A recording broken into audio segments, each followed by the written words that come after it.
तो आज हम लोग वर्क, पावर और एनर्जी का क्वेश्चन हम लोग करेंगे।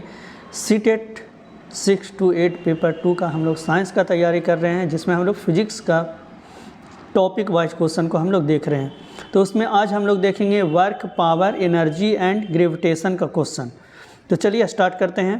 तो सबसे पहला क्वेश्चन जो है वो यूपी टेट में पूछा गया है। तो ये क्या है, फोर्स का वैल्यू दिया हुआ है और वस्तु द्वारा जो डिस्प्लेसमेंट होता है विस्थापन, उसका वैल्यू दिया हुआ है। तो यहाँ वर्क W बराबर क्या होता है, F डॉट एस। W बराबर होता है F डॉट एस। अब F डॉट एस होता है वर्क बराबर, तो यहाँ पर डॉट प्रोडक्ट हमको करना है। तो डॉट प्रोडक्ट करने में क्या करना है, आई कैप का जो कोफिशिएंट है उसको मल्टीप्लाई करेंगे। तो आई कैप का कोफिशिएंट कितना है, 5 × 2 और प्लस 3 × -1। तो ये कितना हो जाएगा, 10 - 3 = 7 जूल। तो आपका राइट आंसर यहाँ पे क्या हो जाएगा, 7 जूल आपका सही आंसर होगा। तो बी ऑप्शन आपका यहाँ पे सही होगा, 7 जूल। ठीक है, तो आपका यहाँ पे बी ऑप्शन सही है, 7 जूल। चलिए अब नेक्स्ट क्वेश्चन है आपका, कार्य करने की दर कहलाती है। कार्य करने की दर क्या कहलाती है, तो कार्य करने की दर क्या कहलाती है, शक्ति, पावर। समझे, किल्विस का याद है ना, किल्विस का पावर। तो वही है, कार्य करने की दर को क्या कहलाती है, शक्ति। तो कार्य करने की दर को शक्ति कहते हैं। इसका ऐसा मात्रा क्या होता है, जूल पर सेकंड होता है अथवा वाट होता है। शक्ति बराबर क्या होता है, वर्क बटा टाइम, जूल पर सेकंड हो गया या वाट। तो आपको यहाँ पे ये भी दिख गया, थोड़ा सा थ्योरी भी दिख गया कार्य का। तो ये हो गया शक्ति। तो ऑप्शन नंबर क्या हो गया, सी इसका आंसर होगा, 72 का सी, शक्ति।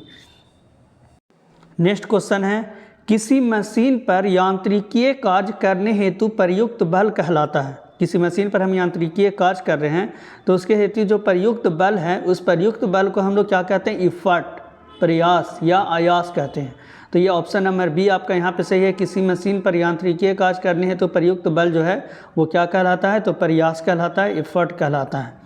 ठीक है, कार्य हो नहीं रहा है, प्रयुक्त बल हम लोग कर रहे हैं कार्य करने हेतु, तो वो प्रयास मतलब ये कर रहे हैं। तो यहाँ पे कुछ इस तरह का ऑप्शन है नहीं, शक्ति ये सब, तो प्रयास यहाँ पे आपका सही आंसर होगा। तो ये आपका पूछा गया है, यूपी टेट 2011 का पूछा हुआ ये क्वेश्चन है। तो कोई भी क्वेश्चन हम अपने मन से नहीं करा रहे हैं, जो पूछा है प्रीवियस ईयर में वही सारा क्वेश्चन हम आपको कर रहे हैं।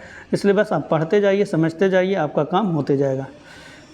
चलिए नेक्स्ट क्वेश्चन आपका, 1 AMU के तुल ऊर्जा, 1 AMU कितने ऊर्जा के बराबर होता है। अब हम लोग एनर्जी का क्वेश्चन करते हैं। वर्क से एक क्वेश्चन पूछा था, पावर से 2 क्वेश्चन पूछा था, अब एनर्जी से बहुत सारा क्वेश्चन है, उसको हम लोग करते हैं। तो यहाँ पे कहा है 1 AMU के तुल ऊर्जा क्या है, तो 931 मेगा इलेक्ट्रॉन वोल्ट। ये आपका स्टेट में पूछा हुआ है, हरियाणा टेट में 2014 का पूछा ये क्वेश्चन है। तो 931 मेगा इलेक्ट्रॉन वोल्ट होता है 1 AMU। तो इसको याद रखिएगा, 931 मेगा इलेक्ट्रॉन वोल्ट। 1 AMU का तुल ऊर्जा कितना है, 931 मेगा इलेक्ट्रॉन वोल्ट। चलिए नेक्स्ट क्वेश्चन है, कार्य करने का सामर्थ्य कहलाता है। देखिए वहाँ पे कार्य करने की क्या था, दर, कार्य करने की दर था तो क्या था, शक्ति। लेकिन कार्य करने का सामर्थ्य है यहाँ पे, तो कार्य करने का सामर्थ्य क्या कहलाता है, तो ये ऊर्जा कहलाता है। बी नंबर ऑप्शन होगा। कार्य करने का सामर्थ्य बोलेगा तो ऊर्जा, और कार्य करने की दर बोलेगा तो कार्य करने की दर बोलेगा तो शक्ति, लेकिन कार्य करने का सामर्थ्य बोलेगा तो क्या होगा, ऊर्जा। तो ऑप्शन नंबर क्या होगा, बी। अरे यार हमरा से काम ना हो तो ठीक है, नहीं बोलते हैं कि हमारा क्षमता नहीं है काम करने का, तो वहाँ पे क्या हुआ, मेरे पास एनर्जी नहीं बचा है। तो ये कार्य करने का सामर्थ्य क्या कहलाता है, ऊर्जा। आपके पास एनर्जी है तो आप काम कीजिएगा। तो ये ऑप्शन नंबर बी आपका यहाँ पे सही है। चलिए नेक्स्ट क्वेश्चन क्या है आपका, the law of conservation of mechanical energy applicable when. यांत्रिक ऊर्जा संरक्षण का नियम लागू होता है जब, तो कब लागू होता है, जब उस पर external force, net external force क्या हो, 0 हो। If net external force on any body is 0 then total mechanical energy is conserve. तो लॉ ऑफ कंजर्वेशन ऑफ ये मैकेनिकल एनर्जी का ये रूल है। तो ऑप्शन नंबर ए यहाँ आपका सही होगा कि एक्सटर्नल जो फोर्स है वो क्या रहेगा, यहाँ पे कंजर्व रहेगा। तो ए ऑप्शन आपका यहाँ पे ये करेक्ट है, एक्सटर्नल फोर्स इज कंजर्व। तो ये नंबर ऑप्शन आपका सही है। चलिए अगला क्वेश्चन है आपका, the work done by external force on a system equal to the change in. किसी भी सिस्टम पे जो वर्क डन होता है एक्सटर्नल फोर्स के द्वारा, वो किसके द्वारा के बराबर होता है, तो यहाँ पे उसका क्या होता है, टोटल एनर्जी जो होता है उसमें परिवर्तन के बराबर होता है। Then work done by external force on a system equal to the change in total energy, तो यहाँ पे क्या होगा, टोटल एनर्जी के बराबर होगा, ए नंबर ऑप्शन होगा, ठीक है। तो कुल ऊर्जा में परिवर्तन के बराबर होता है, तो ऑप्शन नंबर ए यहाँ पे सही होगा, work done by external force on any system equal to the change in total energy. तो यहाँ पे क्या होगा, वहाँ पे कंजर्वेशन था, तो इसके पीछे वाला क्वेश्चन में क्या था, नेट एक्सटर्नल फोर्स अगर जीरो था तो कंजर्वेशन ऑफ एनर्जी था, और यहाँ पे क्या हो रहा है कि अगर एक्सटर्नल फोर्स लग रहा है तो वो किसके बराबर होगा, तो उसकी टोटल एनर्जी जो होगा उसके चेंज होगा उसके बराबर होगा, चेंज इन टोटल एनर्जी के बराबर होगा। तो ऑप्शन नंबर ए आपका यहाँ पे सही है, टोटल एनर्जी। तो देखिए हम क्वेश्चन को रिलेट कर रहे हैं, सब एक तरह का क्वेश्चन जो पूछा उसको एक जगह अरेंज हम किए हैं जिससे आपको सीखना आसान होगा। चलिए अगला क्वेश्चन क्या है, 2 kg द्रव्यमान का एक पिंड है, 490 जूल गतिज ऊर्जा के साथ ऊपर की ओर फेंका जाता है, वह ऊंचाई जहां पिंड की गतिज ऊर्जा प्रारंभिक मान की आधी हो जाएगी। तो हम लोग जानते हैं किसी भी वस्तु को जब ऊपर की ओर फेंकते हैं तो धीरे धीरे उसका गतिज ऊर्जा कम होता है और स्थैतिज ऊर्जा क्या होता है, बढ़ता जाता है। तो जहाँ पे उसका गतिज ऊर्जा आधा होगा, ठीक है, वहाँ पे उसका स्थैतिज ऊर्जा आधा मिल जाएगा, क्योंकि हाफ गतिज ऊर्जा क्या होगा, उसका स्थैतिज ऊर्जा में कन्वर्ट हो जाएगा, तो हाफ कन्वर्ट हो जाएगा उसमें। तो यहाँ पे हम लोग क्या कर सकते हैं, सीधा 490/2 मतलब आधी हो जाएगी। तो ऊंचाई पूछ रहा है, कितना ऊंचाई पे उसका आधा हो जाएगा, तो हमको मालूम है कि उसका स्थैतिज ऊर्जा पोटेंशियल एनर्जी जो है वो कितना हो जाएगा, तो वो हो जाएगा 490/2, और यही स्थैतिज ऊर्जा mgh के बराबर होगा। तो मास कितना है 2, g का मान 10 और h का मान हमको निकालना है, तो 10 से ये कैंसिल हो जाएगा। तो यहाँ पे ये h बराबर कितना हो जाएगा, h इक्वल टू हो जाएगा 49/4, h बराबर हो जाएगा 49/4। तो 49/4 हम लोग कर लेंगे तो ये क्या होगा, शायद 12.5 आंसर हो जाएगा। तो बी नंबर ऑप्शन आपका यहाँ पे सही है, 12.5 मीटर। ये देखिए बी नंबर ऑप्शन आपका यहाँ पे करेक्ट होगा, 12.5। आधा हो जाएगा, आधा गतिज ऊर्जा लॉस होगा तो आधा स्थैतिज ऊर्जा, उसका जो लॉस होगा वही उसको मिलेगा कंजर्वेशन ऑफ एनर्जी से। चलिए ठीक है। चलिए अगला क्वेश्चन है, 1 जूल में कितने अर्घ होते हैं। तो 1 जूल में कितने अर्घ होते हैं, तो 10⁻7 अर्घ होते हैं। तो 1 जूल में कितने अर्घ होते हैं, 10⁻7 अर्घ। तो ऑप्शन नंबर ए आपका यहाँ पे करेक्ट आंसर हुआ, 1 जूल में 10⁻7 अर्घ होते हैं। तो यूपी टेट का पूछा हुआ ये क्वेश्चन है। चलिए अगला क्वेश्चन क्या है, किसी पदार्थ के संवेग और वेग के अनुपात से कौन सी भौतिक राशि प्राप्त होती है। तो संवेग क्या होता है, मोमेंटम। संवेग बराबर क्या होता है, द्रव्यमान गुना वेग, मतलब mv के बराबर होता है। तो p इक्वल टू mv होता है। तो यहाँ पे संवेग हम लोग लिखेंगे तो ये mv हो गया, और डिवाइड किससे करना है, तो वेग से डिवाइड करना है। तो वेग से हम लोग डिवाइड कर दिए। कितना आसान क्वेश्चन पूछा है, वेग से वेग क्या हो जाएगा, कैंसिल। तो क्या बचेगा, द्रव्यमान हमारा बचेगा। तो सी नंबर ऑप्शन यहाँ पे सही होगा। ये यूपी टेट 2018 का पूछा हुआ क्वेश्चन है, तो बहुत आसान क्वेश्चन पूछा जाता है। तो ये द्रव्यमान हो गया। किसी संवेग मतलब क्या होता है, मोमेंटम mv, और वेग क्या हो गया v। तो जिनको बेसिक नॉलेज है वो तो ये सब जानते होंगे आराम से, बस जल्दी जल्दी पढ़ते जाइए, निकलते जाइए, रिवीजन होते जाएगा, आपका काम बनते जाएगा। चलिए ठीक है। चलिए तो ये देखिए नेक्स्ट क्वेश्चन, यूपी टेट में 2 बार पूछा गया है ये क्वेश्चन, उत्तराखंड टेट में पूछा गया है। तो क्या है, m द्रव्यमान के एक कण का संवेग p है, तो इसकी गतिज ऊर्जा क्या होगी। तो हम लोग को मोमेंटम मालूम है और गतिज ऊर्जा निकालना है। तो देखिए ये बहुत अच्छा क्वेश्चन है, इस पर 1-2 क्वेश्चन और हम आपको कराएंगे जो पूछा गया है। तो यहाँ पे क्या है, हम लोग काइनेटिक एनर्जी, तो काइनेटिक एनर्जी हम लोग क्या जानते हैं, तो काइनेटिक एनर्जी इक्वल टू हम लोग जानते हैं सिंपल हाफ mv²। अब हाफ mv² हम लोग जानते हैं, तो यहाँ पे ऐसा करते हैं कि यहाँ पे हम लोग मल्टीप्लाई करते हैं। तो यहाँ पे क्या करेंगे, हाफ, यहाँ पे भी हम लोग m से मल्टीप्लाई करेंगे, ऊपर और नीचे m से मल्टीप्लाई कर देंगे। तो क्या होगा, m² v² हो जाएगा, और नीचे में क्या हो जाएगा, 2m हो जाएगा, क्योंकि m से m कैंसिल हो जाएगा। तो हम लोग यहाँ नहीं 2m, तो ये m लगेगा, ये वाला 2 हम लेकर आ गए यहाँ पे, तो ये आपका नहीं हटेगा, ये 2 हटा देते हैं। यहाँ पे सिर्फ क्या आएगा, m आएगा, तो ये आएगा। तो mv क्या होता है, मोमेंटम होता है। तो यहाँ पे हम लोग क्या करते हैं, हाफ, यहाँ पे हाफ क्या हो जाएगा, p²/m हो जाएगा, तो p²/m। इसका मतलब काइनेटिक एनर्जी बराबर क्या हो जाएगा, p²/2m। तो काइनेटिक एनर्जी का जो यहाँ पे फार्मूला आया वो क्या आया, p²/2m आया। ये आप लोग देख लीजिए, काइनेटिक एनर्जी जो है इसका फार्मूला आया p²/2m। ये देखिए काइनेटिक एनर्जी बराबर फार्मूला क्या आ गया आपका, तो p²/2m। तो ये ऑप्शन नंबर डी में है। तो ये याद रखिएगा, बहुत इंपॉर्टेंट ये फार्मूला है। अभी हम जस्ट इस पे एक और क्वेश्चन कराएंगे जो पूछा गया आपका सीटेट में। तो ये ऑप्शन नंबर डी आपका सही है, p²/2m। तो इसको आप याद रखिएगा फार्मूला को। चलिए अगला क्वेश्चन क्या है, ये भी यूपी टेट 2020 का पूछा हुआ क्वेश्चन है। तो एम द्रव्यमान के एक कण का गतिज ऊर्जा ई है, तो इसका संवेग कितना होगा। तो इसका हम लोग यहाँ पे क्या करना है, संवेग हमको निकालना है।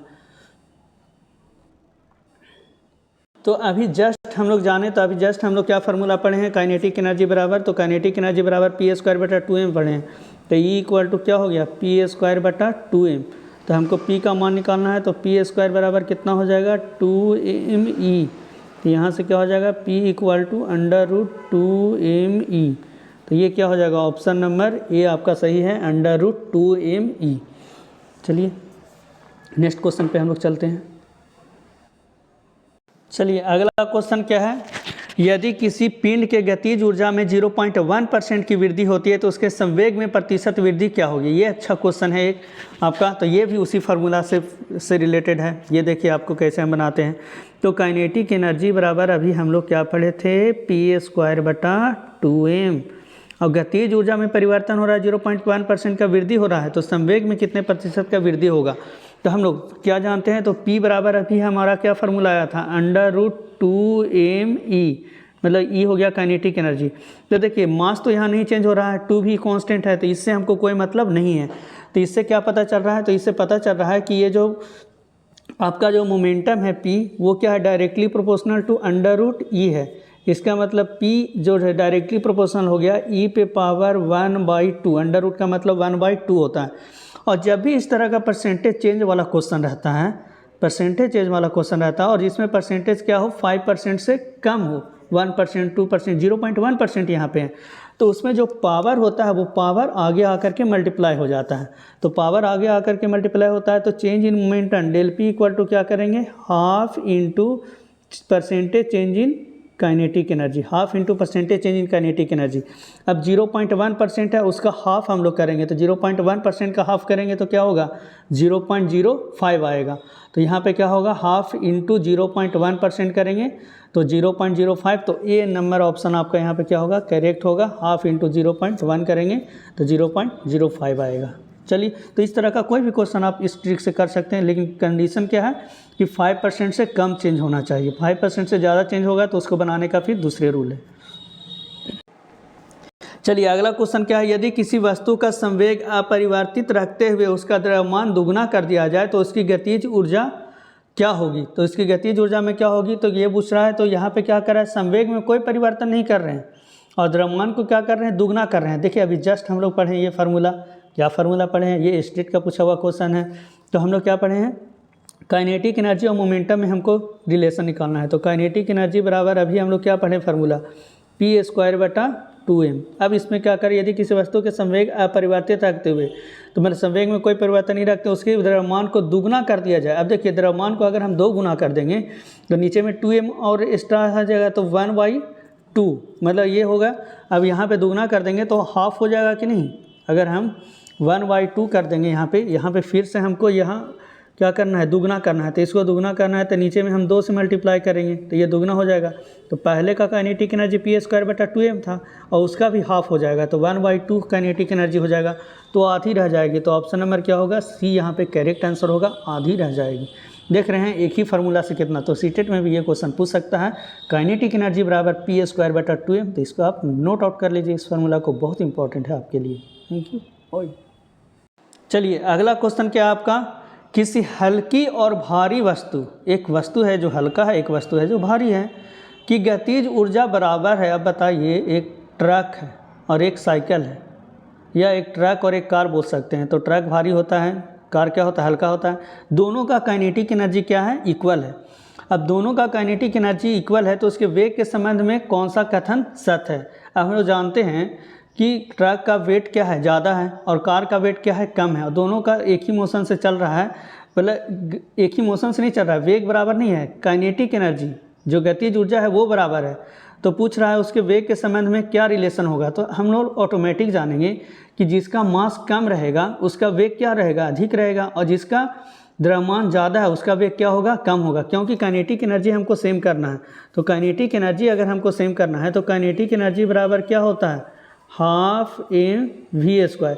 अब जिसका मास ज़्यादा होगा, जिसका मास ज़्यादा होगा उसका वेलोसिटी क्या होगा, कम होगा। हमको इक्वल करना है। मतलब इस तरह से आप कर सकते हैं क्वेश्चन को, क्या कि हाफ m1 v1 स्क्वायर बराबर क्या करना है, हाफ m2 v2 स्क्वायर, ये दोनों को बराबर करना है। तो अगर हम इसका मास को ज़्यादा मान लिए, ये मान लेते हैं कि ये ट्रैक है तो इसका मास ज़्यादा है और इसका मास क्या है, कम है, तो इसका अगर मास कम है तो श्योर है कि इसका वेलोसिटी ज़्यादा होगा और इसका वेलोसिटी क्या होगा, कम होगा। तो इसी पे हम लोग को ऑप्शन दिया है, वो ऑप्शन को हम लोग समझते हैं क्या बोला है। तो चलिए इसमें क्या बोल रहा है कि भारी वस्तु का वेग हल्के वस्तु के वेग से अधिक होगा। ये कभी हो सकता है, ट्रक का वेग ज़्यादा होगा और कार का कम होगा, नहीं। दोनों का समान वेग होगा तो ये भी नहीं होगा। भारी वस्तु का वेग हल्की वस्तु के वेग से कम है, हाँ ये सही है। जो भारी वस्तु है उसका वेग हल्के वस्तु से क्या होगा, कम होगा। इसका मतलब कि कार का वेग ज़्यादा होगा, ट्रक का वेग क्या होगा, कम होगा। तो ऑप्शन नंबर सी यहाँ पे आपका करेक्ट हो जाएगा। चलिए अब हम लोग ग्रेविटेशन का क्वेश्चन करेंगे। वर्क का हो गया, पावर का हो गया, एनर्जी का हो गया, अब हम लोग ग्रेविटेशन से रिलेटेड क्वेश्चन को करेंगे। तो यहाँ पे क्या कर रहा है कि दो पिंडों का द्रव्यमान आधा कर दिया जाए। दो पिंड है और दोनों का द्रव्यमान क्या कर दिया जा रहा है, आधा कर दिया जा रहा है। तो उनके बीच लगने वाला गुरुत्वाकर्षण बल हो जाएगा। अब देखिए हम लोग gravitational force F equal to क्या जानते हैं, तो F इक्वल टू हम लोग जानते हैं G(m1 m2 by r square. अब क्या कर रहा है कि दो पिंडों का द्रव्यमान आधा कर दिया जाए, दोनों पिंड के द्रव्यमान को आधा कर दिया जा रहा है। तो m1/2 और m2/2 हो जाएगा। तो यहाँ पे क्या हो जाएगा, G(m1 m2 और m1/2 m2/2, तो 2 और 2 क्या हो जाएगा, 4 नीचे चलेगा तो 4r स्क्वायर हो जाएगा। इसका मतलब क्या होगा, 1/4 हो जाएगा। तो यहाँ पर क्या होगा, चौथाई। तो ऑप्शन नंबर सी आपका यहाँ पे सही है, क्या हो जाएगा, चौथाई हो जाएगा। गुरुत्वाकर्षण बल चौथाई हो जाएगा। तो पंजाब टेट में पूछा गया 2011 का ये क्वेश्चन है, तो आप लोग सीख गए होंगे। देखिए अगला क्वेश्चन है यूपी टेट 2014 का पूछा हुआ क्वेश्चन है। क्या कह रहा है, यदि किसी प्रकार, अच्छा तुम्हारा पास क्या प्रकार आएगा भाई, कि सूर्य और पृथ्वी के बीच की दूरी को दोगुना हो जाए। चलिए हो गया, मान लेते हैं हो गया। तो सूर्य और पृथ्वी के बीच की दूरी क्या हो गया, दोगुना हो जाए, तो उसके बीच लगने वाला गुरुत्वाकर्षण बल का मान हो जाएगा। तो सूर्य और पृथ्वी के बीच की दूरी को क्या कर रहे हैं हम लोग, दोगुना कर रहे हैं। तो सूर्य और पृथ्वी के बीच की दूरी को दोगुना कर रहे हैं। तो अभी हम लोग ग्रेविटेशनल फोर्स का क्या फार्मूला पढ़े हैं, G(m1 m2 by r square. अब हमको क्या कर रहे हैं कि दोनों के बीच का जो दूरी है उसको दोगुना कर रहे हैं, नीचे में 2r करेंगे और 2r का होल स्क्वायर करेंगे। तो 2r का होल स्क्वायर करेंगे तो क्या हो जाएगा, यहाँ पे मान लीजिए हम लोग r की जगह पे 2r का होल स्क्वायर करेंगे तो 4r हो जाएगा कि नहीं। तो यहाँ पर f डैश इक्वल टू क्या हो जाएगा, 1/4 हो जाएगा G(m1 m2 by r square, G(m1 m2 by r square. तो 1/4। तो यहाँ पे भी क्या हो जाएगा, चौथाई आंसर होगा। इसके पीछे वाला भी क्वेश्चन में चौथाई था, यहाँ भी चौथाई आंसर है। तो डी नंबर ऑप्शन आपका सही है, चौथाई हो जाएगा। ठीक है, चलिए अब देखते हैं हम लोग 81 नंबर क्वेश्चन। तो 81 नंबर क्वेश्चन क्या कह रहा है आपका, दो पिंड x तथा y जिसके द्रव्यमान क्रमशः 5 kg और 25 kg है, एक 5 kg का और एक कितना है, 25 kg का है। ठीक है, 100 मीटर की ऊंचाई से शून्य वेग से नीचे गिरते हैं, शून्य वेग से नीचे गिराया जा रहा है। तो निम्नलिखित में से कौन सा कथन सही है, x पृथ्वी को पहले स्पर्श करेगा, y पृथ्वी को पहले स्पर्श करेगा, x तथा y दोनों पृथ्वी को एक साथ स्पर्श करेंगे, कुछ कहा नहीं जा सकता है। तो देखिए अगर एयर रेजिस्टेंस को हटा दिया जाए, तो एक एक्सपेरिमेंट किया गया था, एक रुई को गिराया गया और एक पत्थर को एक साथ गिराया गया था।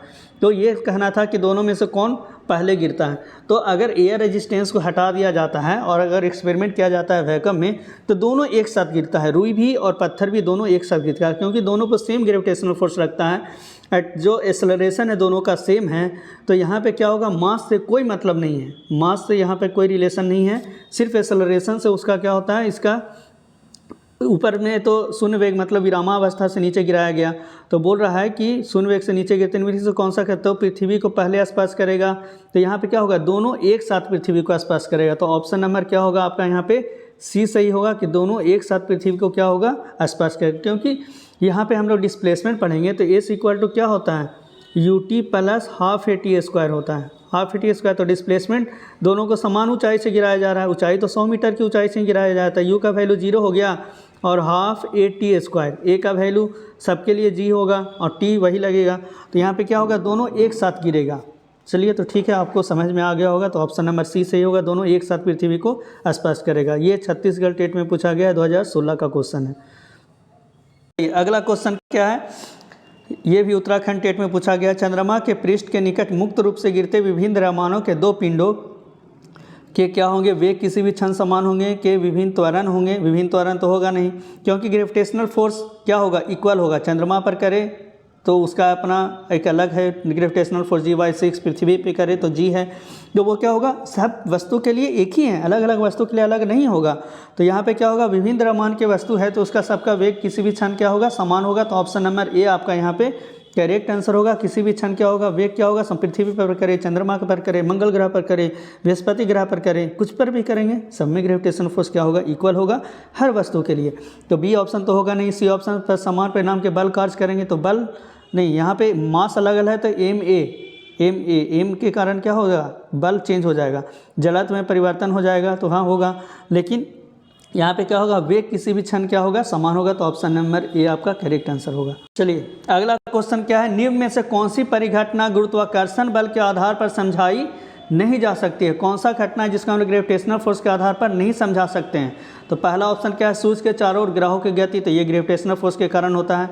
ज्वार भाटा का होना, ज्वार और भाटा भी ग्रेविटेशनल फोर्स के कारण ही होता है। किसी वस्तु का भार mg ग्रेविटेशनल फोर्स के कारण होता है। ग्रहण का होना, अब ग्रहण का होना क्या है, गुरुत्वाकर्षण के कारण नहीं होता है, क्या होता है, दो के बीच में कोई तीसरा आ जाता है तो क्या होता है, वहाँ पे क्या होता है, ग्रहण लग जाता है। इसलिए दो के बीच में कभी तीसरा को नहीं लाइए, प्रॉब्लम हो जाएगा, ग्रहण लग जाएगा। तो ऑप्शन नंबर क्या होगा आपका, डी यहाँ पे सही है। ये ग्रेविटेशनल फोर्स के कारण नहीं होता है ग्रहण का होना। चलिए अगला क्वेश्चन हम लोग देखते हैं। ये बहुत अच्छा ये क्वेश्चन है, सीटेट में पूछा गया ये क्वेश्चन है। ये देखिए सीटेट 2021 का ये पूछा हुआ क्वेश्चन है। तो बहुत अच्छा ये कॉन्सेप्चुअल, मतलब थोड़ा सा दिमाग पे जोर लगा करके समय दे करके ये क्वेश्चन बनने वाला है। एक बार में ये क्वेश्चन फास्ट नहीं बनेगा, थोड़ा सा समय देना होगा इस क्वेश्चन के लिए। तो क्या कह रहा है, प्रत्येक वस्तु पृथ्वी से एक बल द्वारा आकर्षित है। हाँ है, प्रत्येक वस्तु पर गुरुत्वाकर्षण बल लग रहा है तो आकर्षित है। जो वस्तु वस्तु के मतलब वस्तु के ABCD बता रहा है, मतलब वस्तु के कुछ प्रॉपर्टी के बारे में बता रहा है, उसका भार, उसका द्रव्यमान, उसका ठीक है घनत्व, ये सब कुछ उसका प्रॉपर्टी जो होता है वस्तु का, उसके बारे में ABCD बता रहा है। तो जो वस्तु के A और गुरुत्वाकर्षण द्वारा उत्पन्न त्वरण पर निर्भर करता है। तो जो बल लगता है वो वस्तु के A पर और गुरुत्वाकर्षण द्वारा उत्पन्न त्वरण पर निर्भर करता है। ठीक है, तो हम लोग ऑप्शन देखते हैं, उससे पता चलेगा ए क्या है, बी क्या है। वस्तु का बी उस बल के बराबर है जिसमें वह पृथ्वी की ओर आकर्षित होता है, तथापि चंद्रमा की सतह पर सी बदलता है जबकि डी एक समान रहता है। अब देखिए ऑप्शन से हमको समझ में आएगा क्या कह रहा है क्वेश्चन। तो एक ऑप्शन में ए में कह रहा है भार, द्रव्यमान, घनत्व, द्रव्यमान, भार, भार, घनत्व, द्रव्यमान, द्रव्यमान, भार, भार, द्रव्यमान, द्रव्यमान, भार, भार, द्रव्यमान। अब ऐसा करा तो ऐसा हम लोग देखते हैं। तो क्या कहता है यहाँ पे, जो वस्तु के ए, अच्छा तो बल जो लग रहा है वो ए पर निर्भर कर रहा है। तो बल जो लग रहा है वो ए पर निर्भर करता है, गुरुत्वाकर्षण द्वारा उत्पन्न त्वरण पर भी निर्भर करता है। तो बल जो है F बराबर ma होता है, तो ma होता है तो G तो हो गया गुरुत्वाकर्षण त्वरण, तो इसका मतलब A क्या होगा, द्रव्यमान, तब ना बल लगेगा F बराबर ma।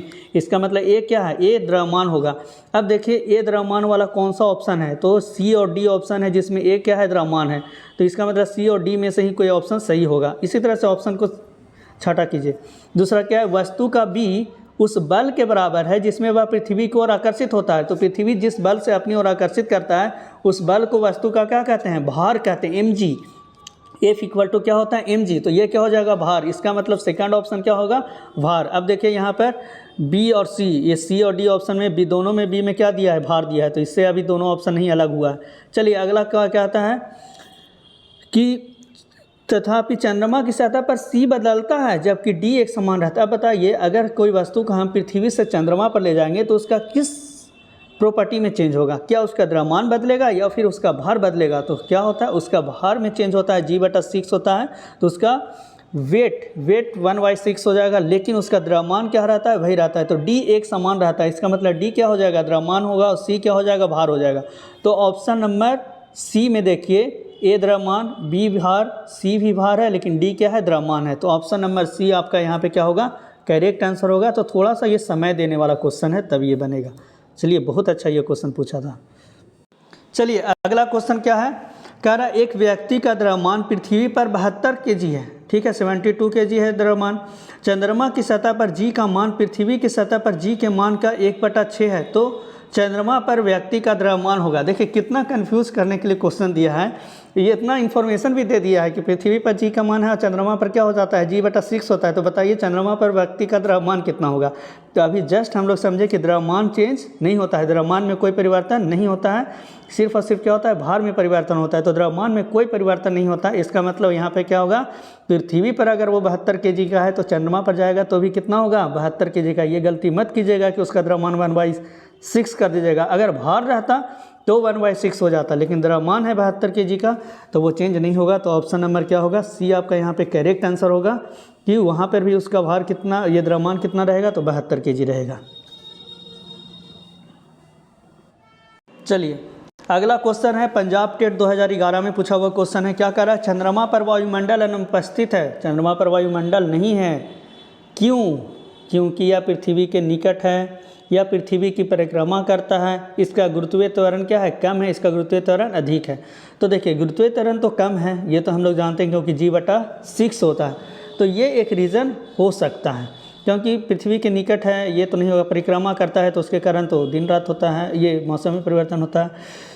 और तो यहाँ पे क्या होगा, आपका गुरुत्वीय त्वरण कम है। सी नंबर ऑप्शन आपका सही है, गुरुत्वीय त्वरण कम है इसलिए क्या वायुमंडल नहीं है। तो सी नंबर ऑप्शन आपका सही होगा। चलिए अगला क्वेश्चन क्या है, in an elevator the actual weight of the person is equal to the apparent weight when. Lift में किसी व्यक्ति का वास्तविक भार उसके आभासी भार के बराबर होगा। देखिए एक होता है वास्तविक भार और एक क्या होता है, आभासी भार। इसको आप लोग समझ सकते हैं, ये स्यूडो फोर्स से रिलेटेड है, जो कि आप लोग 11th में पढ़ना है स्यूडो फोर्स। तो जो 11th नहीं पढ़े हैं फिजिक्स, उनके लिए हम बता देते हैं। जैसे आप लोग झूला पे झूलते हैं, तो झूला पे जब हम लोग झूलते हैं, कौन वाला झूला, जो सर्कस में आता है बड़ा वाला हिंडोला वाला झूला, उस पर तो जब हम लोग ऊपर की ओर जाते हैं तब तो कोई दिक्कत नहीं होता है। जैसे ही हम लोग नीचे की ओर आते हैं तो क्या होता है, पेट में गुदगुदी जैसा होता है, बहुत ही भारहीन हमको लगता है। तो उस समय हमारा जो वेट है वो क्या हो जाता है, कम हो जाता है। तो क्या हुआ, एक्चुअल में वेट मेरा कम हो गया, तब तो फिर दवा खाने की ज़रूरत नहीं है। अगर वेट कम हो जाता है झूला पे झूलने से तो उसी पे झूलते रहेगा आदमी। तो ऐसा नहीं है, अपरेंट वेट, एक्चुअल वेट नहीं, अपरेंट वेट वहाँ पे क्या होता है, मेरा कम हो जाता है।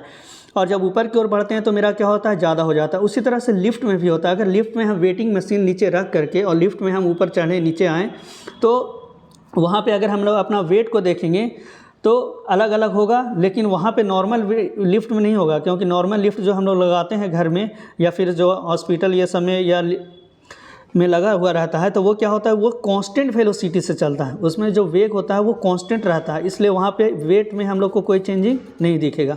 लेकिन अगर अचानक रस्सी टूट जाए लिफ्ट का और वो नीचे की ओर आने लगे, उस समय में हम क्या होगा, वेटलेस महसूस करेंगे। या फिर बहुत ज़्यादा स्पीड से ऊपर की ओर लेकर के जाएगा तो उस समय वेट मेरा बढ़ जाएगा। तो इस तरह का कंडीशन होता है। तो यहाँ पर कह रहा है लिफ्ट में किसी व्यक्ति का वास्तविक भार उसके आभासी भार के बराबर है। इसका मतलब क्या, लिफ्ट ऊपर की ओर त्वरित है, नहीं, त्वरित रहेगा तो फिर बराबर नहीं होगा। लिफ्ट नीचे की ओर त्वरित है तो भी नहीं होगा, कुछ ज़्यादा या कम हो जाएगा त्वरित रहने के बाद। इसका मतलब क्या होगा, ऑप्शन नंबर अब क्या है, सी, लिफ्ट एक समान वेग से गति कर रहा है। हाँ, तो ये सही ऑप्शन होगा कि लिफ्ट क्या होगा, समान वेग से क्या हो रहा है, गति कर रहा है। तो ये क्या है, छत्तीसगढ़ टेट में पूछा हुआ है, सीजी टेट है, छत्तीसगढ़ टेट में पूछा हुआ है। तो थोड़ा अच्छा ये क्वेश्चन पूछा गया। चलिए तब आप लोग समझ रहे होंगे, लिफ्ट रुका हुआ हो या एक समान वेग से चल रहा हो तब वहाँ पे क्या होगा, हमारा अपरेंट वेट और एक्चुअल वेट दोनों क्या होगा, सेम होगा। चलिए अगला क्वेश्चन क्या है, लिफ्ट में एक लड़के का आभासी भार उसके वास्तविक भार से अधिक होता है। तो जो अपरेंट वेट है, आभासी भार उसके एक्चुअल वेट से क्या है, ज़्यादा है। तो लिफ्ट जा रही है, तो बताइए जब झूला में हम लोग ऊपर जाते हैं तो हमको हल्का महसूस होता है कि नीचे आते हैं तो नीचे आते हैं तो हल्का महसूस होता है। तो वही चीज़ है, जब हम लोग ऊपर जाएंगे तो मेरा वेट बढ़ जाएगा, जब नीचे आएंगे तो मेरा वेट क्या हो जाएगा, कम हो जाएगा। तो ज़्यादा बोल रहा है, इसका मतलब क्या हो रहा है, ऊपर की ओर जा रहा है। यहाँ पे क्या हो रहा है, ऊपर की ओर जा रहा है और त्वरण से जाना चाहिए, कांस्टेंट वेलोसिटी से जाएगा, नियत वेग से जाएगा तो नहीं होगा। तो यहाँ पर ए ऑप्शन में क्या कर रहा है, नियत वेग से नीचे की ओर आ रहा है तो ये नहीं होगा। नियत वेग से ऊपर की ओर जा रहा है तो ये भी नहीं होगा। एक नियत त्वरण से नीचे की ओर जा रहा है तो भी नहीं होगा। ऊपर की ओर जाना चाहिए, ऊपर जाएगा तब ना वेट बढ़ेगा, नीचे आएगा तब तो कमेगा। तो इसलिए क्या होगा, डी नंबर ऑप्शन सही होगा। एक नियत त्वरण से ऊपर की ओर जा रहा है, एक नियत त्वरण से कहाँ जा रहा है, ऊपर की ओर जा रहा है। तो ये आपका करेक्ट आंसर हो गया। चलिए अगला क्वेश्चन क्या है, पृथ्वी के पृष्ठ से पलायन वेग का मान होता है। तो पृथ्वी के पृष्ठ से पलायन वेग का मान कितना होता है, 11.2 किलोमीटर पर सेकंड। तो यहाँ पे क्या होगा, ये नंबर ऑप्शन सही होगा, 11.2 किलोमीटर पर सेकंड। देखिए सब में 11.2 दिया है, सबको 11.2 याद रहता है पर यूनिट याद नहीं रहता है। तो यहाँ पे क्या है, किलोमीटर पर सेकंड। एक सेकंड में 11.2 किलोमीटर इतना स्पीड से फेंकेंगे तब वो क्या होगा, पलायन वेग होगा, वो पृथ्वी के कक्षा से बाहर चला जाएगा। ऐसा नॉर्मल वेग से थोड़ी जाएगा पृथ्वी के कक्षा से बाहर। पलायन वेग होता है 11.2 किलोमीटर पर सेकंड। ठीक है, तो ये हो गया 87 का ए।